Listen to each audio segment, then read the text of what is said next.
there. Welcome to another episode of the Meadows Fireside Video Series.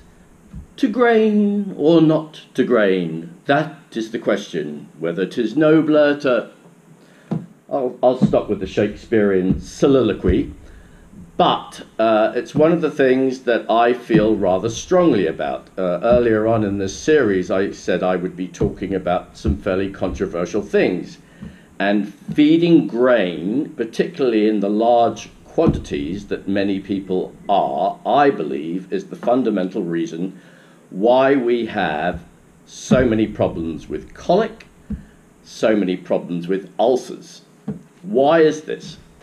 Well, it's quite simple. Horses never evolved to eat grain.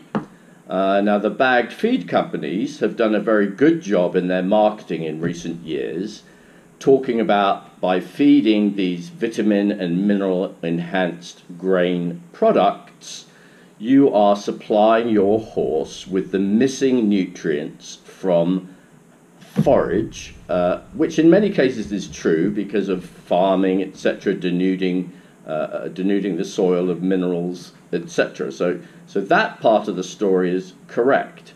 But what we're dealing with here is, and I think probably the best example of this is if you look at the incidence of ulcers in racehorses, which is estimated to be somewhere in the region of 95%. Now, certainly stress is a factor in that, but when you look at the grain levels that racehorses are fed, it seems to be a rather significant coincidence that we're seeing such high levels of ulcers in racehorses, and obviously we're seeing them in performance horses as well, probably in the range of 65 to 70%. You know, when you're feeding your horse a lot of grain, it's making the small intestine work very, very hard trying to digest those carbohydrate starches before they get into the cecum, possibly causing gas colic.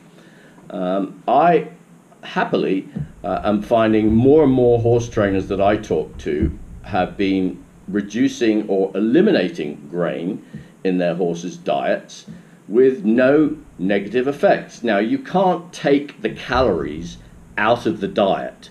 You need to replace them, whether that's increasing the forage or using something like beet pulp, or alfalfa pellets, something that is easily digestible, rather than making the horse's digestive system work so hard to digest something that is largely indigestible.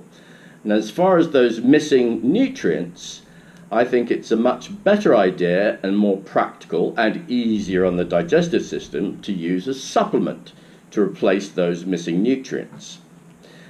If you look at the average feed bag, one of the first things I always am amused by is the fact that the amounts or values of the vitamins and minerals and amino acids are expressed in ways that most people don't necessarily understand. So coming on the screen now is an example of a feed bag.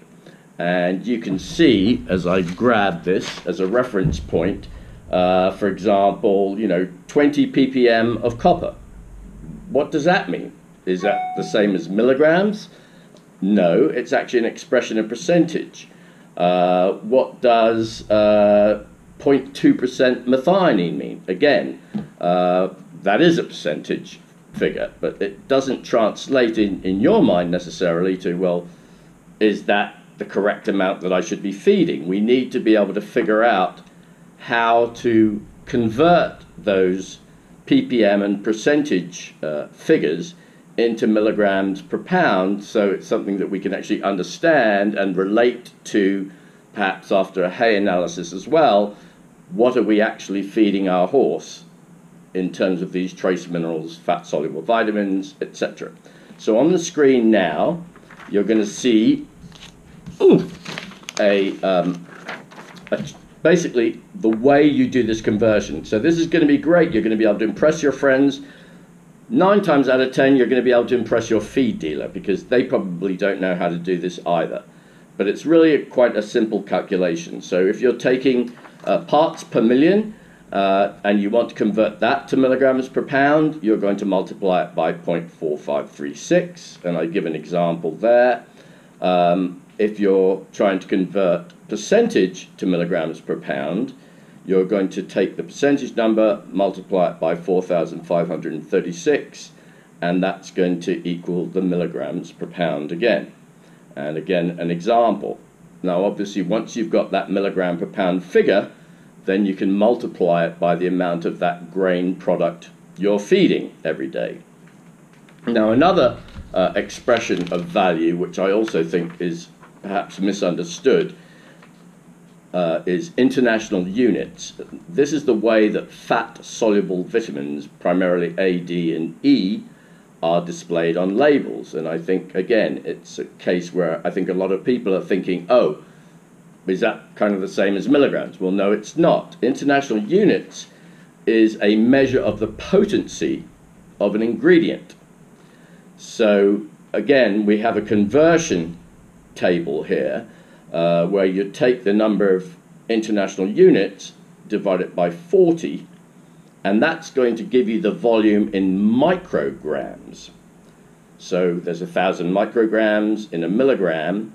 So again, I've done another example there, 2,000 IU, let's say vitamin E, actually in terms of physical volume is 50 micrograms. So I think those things are going to be helpful when you're trying sort of to look at the whole picture and actually understand, oh, I'm feeding this supplement, I'm feeding, you know, I've had my hay analyzed, and I'm feeding this grain product. But again, I have a lot of pretty high-end jumper barns that have virtually eliminated grain at this point. Many of them are just really using it as a treat because the horses like to eat it. But this is something that I feel quite strongly about and that I wanted to share with you on this video, and I'm certainly interested to get your comments.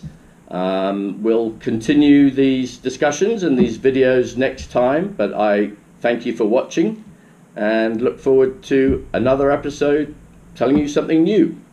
Bye.